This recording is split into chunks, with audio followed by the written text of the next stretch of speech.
उत्कल केसरी हरिकृष्ण महताब को भारत रत्न देवाकू दाबी कले पूर्वतन राज्यपाल विश्वभूषण हरिचंदन।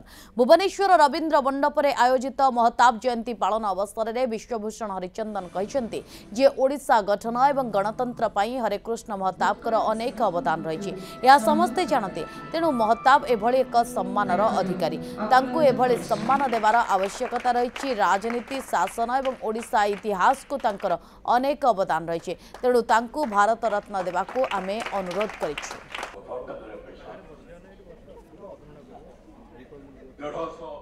ओडिशार सब क्षेत्र में तांकर जो अवदान, राजनीति, शासन,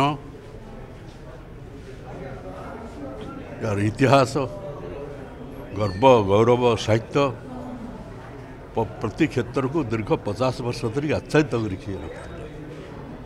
से भली एक महान जननायक भारत रत्न उपाधि भूषित होवार आवश्यकता रही।